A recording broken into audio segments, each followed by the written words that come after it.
Fala galera, então a gente volta agora para o nosso terceiro bloco. Então a gente já viu aí direitinho o que é a coesão referencial. Então a gente já sabe que na coesão referencial a gente tem os elementos endofóricos que apontam para outros elementos dentro do texto e a gente também tem os elementos esofóricos que apontam para elementos fora do texto. A gente viu tudo direitinho.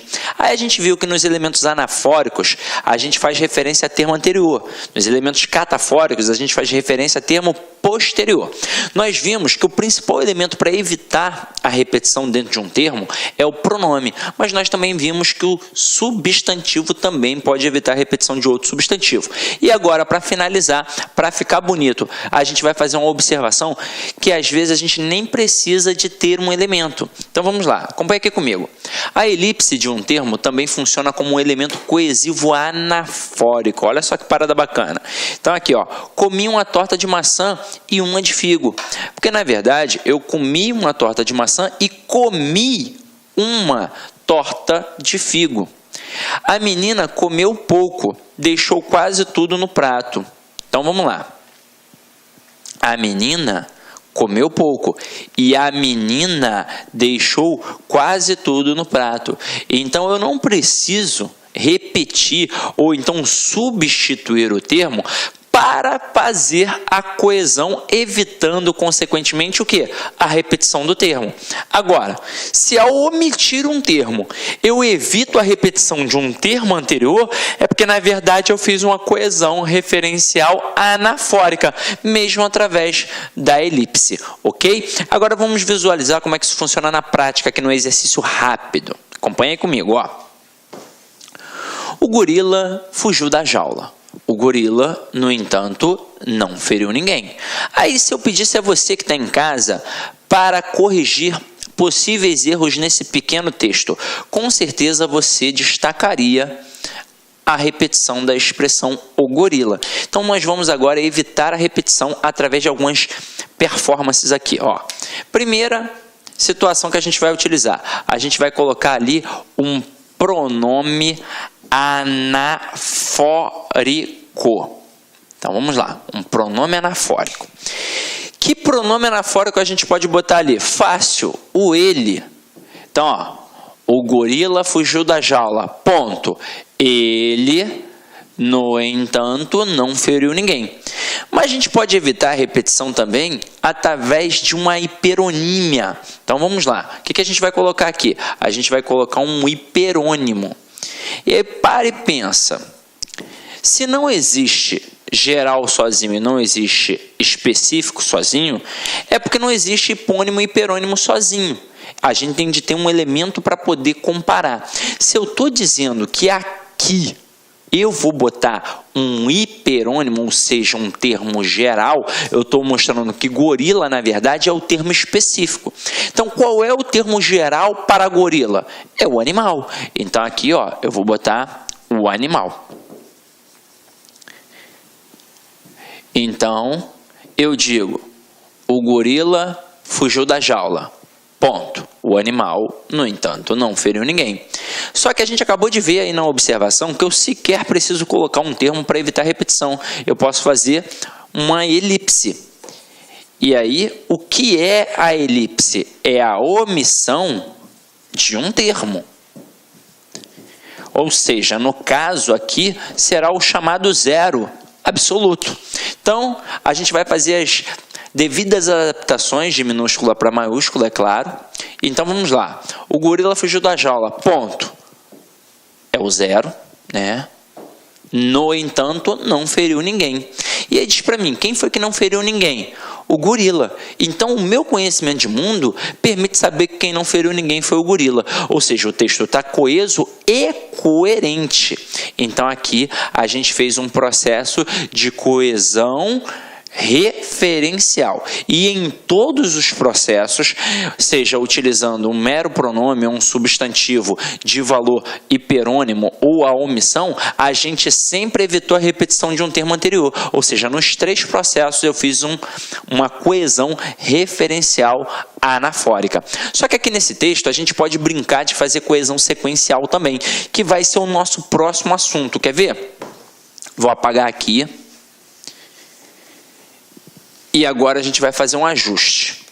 Eu vou tirar o gorila repetido aqui, ó, e vou botar o ele.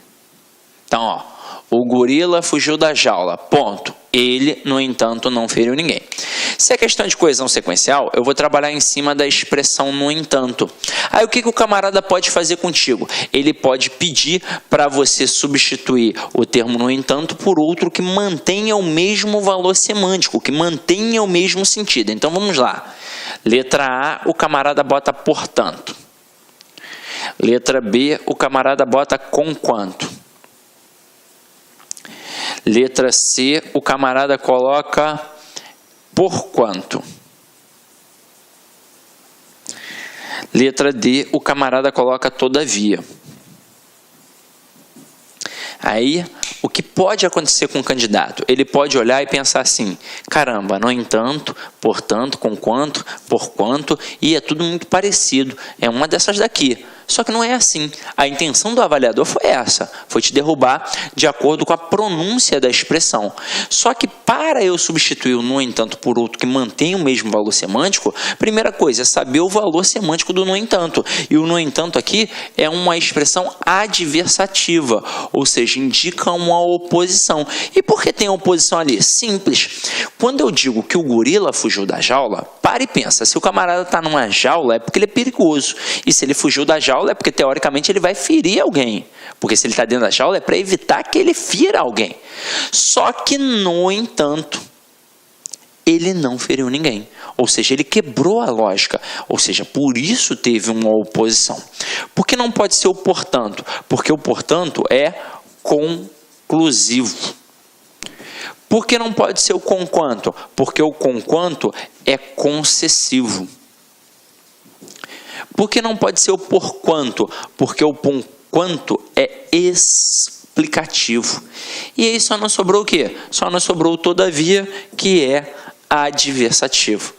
Igual ao no entanto. Ou seja, eu posso colocar o gorila fugiu da jaula, ponto. Ele, todavia, não feriu ninguém. Até aí, tudo bem? Agora, olha uma outra questão maldosa que a gente pode trabalhar aqui, ó. Eu boto assim, ó. O gorila fugiu da jaula, ponto. Ele, no entanto, não feriu ninguém. Aí eu destaco, no entanto, e peço para que você substitua por um outro elemento que não possa, ou seja, que não mantenha a mesma estrutura. Então, ó, dentre as opções abaixo, qual é aquela que não pode substituir o termo destacado? Aí o cara vai e faz assim, ó, porém, todavia, contudo e mais. O aluno pira. Por quê? Porque a primeira coisa é, se eu vou trocar por um que não possa substituir, né, se eu vou ter que assinalar um que não consiga manter o mesmo valor semântico, eu vou assinalar um que não seja adversativo. Só que aí o que o cara faz? Ele bota todas adversativas. E aí você fica, opa, essa questão vai ser anulada. Mas não vai ser. Observem, o no entanto aqui, ele está entre duas vírgulas. Por quê? Porque ele é uma expressão deslocada. Afinal de contas, a conjunção ela serve para ligar orações. Então, ela fica no meio das orações. Então, teoricamente, vem a primeira oração, uma vírgula e a conjunção, e depois vem a outra oração. Quando essa conjunção é deslocada, ela tem de ficar entre vírgulas. Foi o que aconteceu aqui.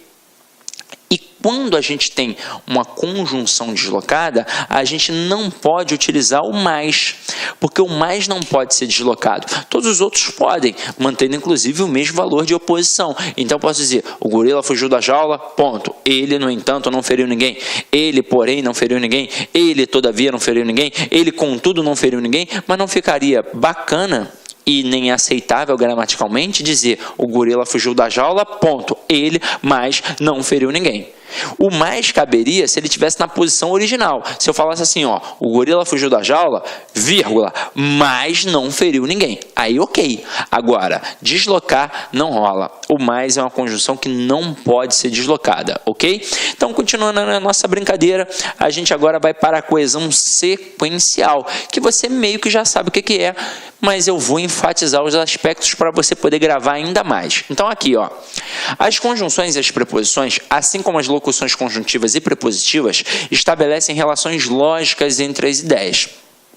Quando a gente pega a preposição, a lógica da preposição é um pouco mais esvaziada. Então, depende muito do contexto ao qual ela está inserida. Depende muito da expressão a que ela está ligada, para aí sim definir alguma coisa. Por exemplo, eu pego a preposição com.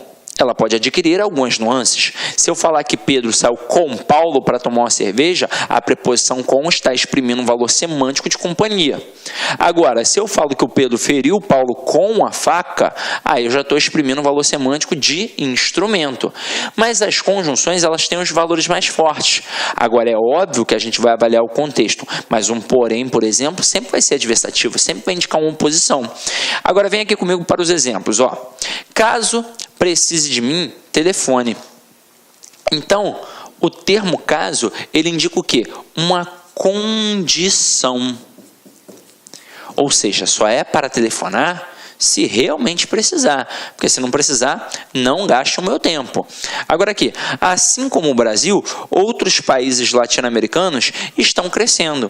Esse assim como define uma relação de comparação. Ou seja, o Brasil está crescendo como os outros países latino-americanos. Então, gravem as conjunções. Essa é a verdade, tá? Agora, se você não fez a aula de conjunção na parte gramatical,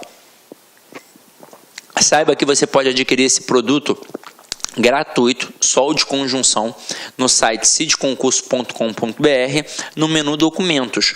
Ou se você quiser uma apostila completa, por exemplo, você gasta muito dinheiro às vezes com gramáticas, mais de R$100, quase R$200 uma gramática, para estudar um conteúdo que você pode adquirir na apostila que a gente disponibiliza no cidconcurso.com.br por apenas R$20. Então, é uma apostila essencial de língua portuguesa para concursos públicos. São 18 capítulos com 18 temas e é ao final de cada tema exercícios para você poder massificar. Então, acompanha aí.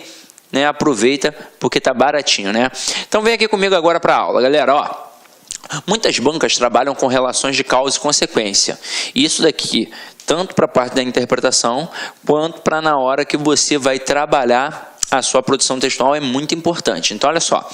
Bebi tanto que passei mal. Então, aqui a gente tem uma correlação. A gente tem um que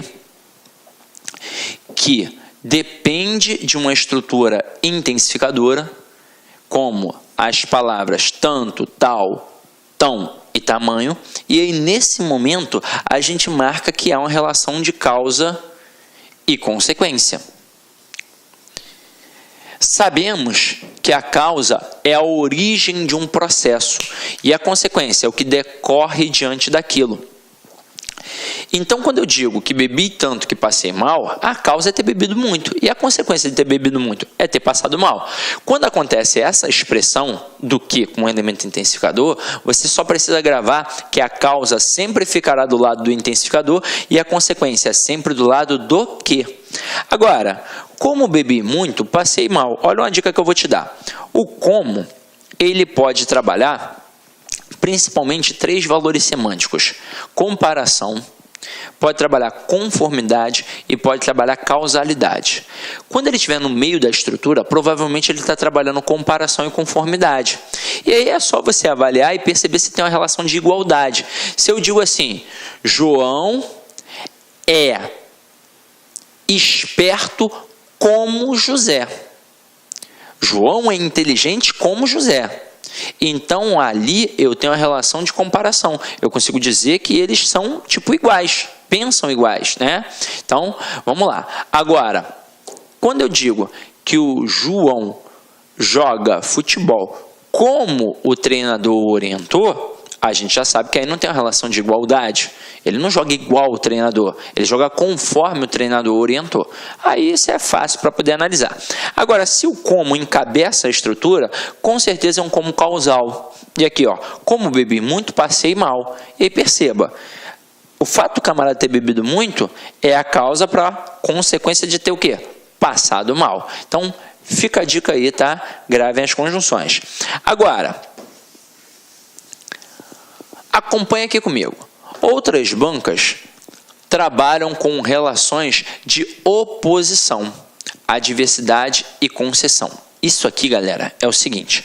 Quando eu digo assim, umas bancas trabalham assim, outras bancas trabalham acolá, na verdade, as bancas, elas trabalham sempre esses valores semânticos. Umas têm preferência por causa e consequência, outras têm preferência por oposição. Na verdade, a maioria até tem preferência pela oposição.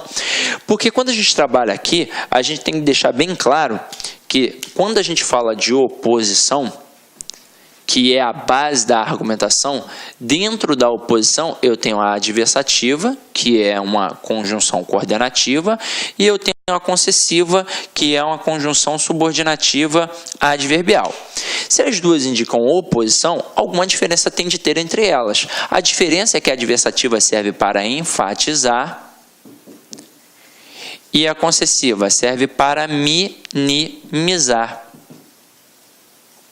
Sidney, não entendi nada. Então vamos lá. Se serve para enfatizar, serve para deixar o argumento forte. E se serve para minimizar, serve para deixar o argumento o quê? Fraco. Então acompanha aqui comigo nos exemplos agora, ó. Quando a gente diz aqui, ó, choveu, mas fui à praia. E fui à praia, mas choveu. Onde eu coloco a conjunção adversativa, eu sempre enfatizo. Sempre, sempre, sempre. Então aqui, ó, choveu, mas fui à praia. Eu enfatizei o lado daí da praia e minimizei o lado da chuva. Então, beleza, choveu. Mas não importa. O que importa é que eu fui à praia. Então, estou diante de uma pessoa feliz. Agora, fui à praia, mas choveu. Então, enfatizei a chuva e minimizei a ida à praia. Então, no final das contas, o que importou? A chuva, que acabou estragando o quê? O meu passeio. Agora, observem, em relação à interpretação. Quando a gente pensa em compreensão e interpretação, essas duas frases, em relação à compreensão, elas são idênticas. Mas em relação à interpretação, elas são diferentes. Por que elas são idênticas em relação à compreensão? Porque nas duas frases teve chuva e teve ida à praia. Isso foi exposto, está dentro do texto. Agora, em relação à interpretação, que exige um pouquinho mais de conhecimento de mundo, elas são diferentes. Mesmo nós tendo utilizado a conjunção adversativa nas duas frases. Só que é o seguinte, tem de observar qual foi a posição em que argumento eu coloquei a adversativa. Isso é uma chamada questão de reescritura de frase. Por mais que eu tenha utilizado a conjunção mais, que é a adversativa, as duas... Olá, meus amigos, minhas amigas, sou o professor Luiz Antônio de Carvalho e com muito prazer, muita satisfação, estou aqui para apresentar a nossa super proposta pedagógica para o concurso da Secretaria de Educação de Goiás 2018. Edital publicado, edital na praça, são 900 vagas para o cargo de professor. E nós aqui da Lá Concurso, nós estamos oferecendo aí um curso online super completo, ponto a ponto do edital, atualizadíssimo para a disciplina Conhecimentos Gerais e Conhecimentos Básicos, ou seja, 40 questões aí da sua prova, né? Nós aqui da Lá Concurso, nós temos uma experiência muito grande em concursos da área de educação. Somente esse ano a gente já atendeu aí diversos estados, atendemos aí esse ano... Nós atendemos Minas Gerais, nós atendemos Espírito Santo, atendemos também mais um estado do Nordeste, que eu não estou lembrado, e agora chegou a hora de a gente atender também o estado de Goiás. Podem ter certeza disso, que o nosso método é um método diferenciado. Você sabe por quê? Porque somente aqui na Lá Concurso que nós temos o Personal Coach. Personal significa pessoal e coach significa treinador. Então, nós temos um estudo em regime de metas. Todos os dias você vai ter uma meta de estudos. Já elimina um problemão para você, porque você não sabe qual que vai ser a primeira aula a ser assistida. Não, o sistema já vai produzir para você. Quem alimenta o sistema são professores experientes, né? Que já têm a larga experiência na parte de concurso. Cara, se você cumprir meta, pode ter certeza que você vai ficar super competitivo para o concurso da Secretaria de Estado de Educação de Goiás 2018. Tá certo, meus amigos? Olha só, essa aula que você está assistindo é apenas 30% de uma aula. Esse curso nosso tem mais de 110 videoaulas disponíveis para vocês. A nossa playlist aqui é apenas uma demonstração. Bacana? Então acesse nosso site laconcurso.com.br. Espero vocês. Tchau, tchau. Clique-Claque.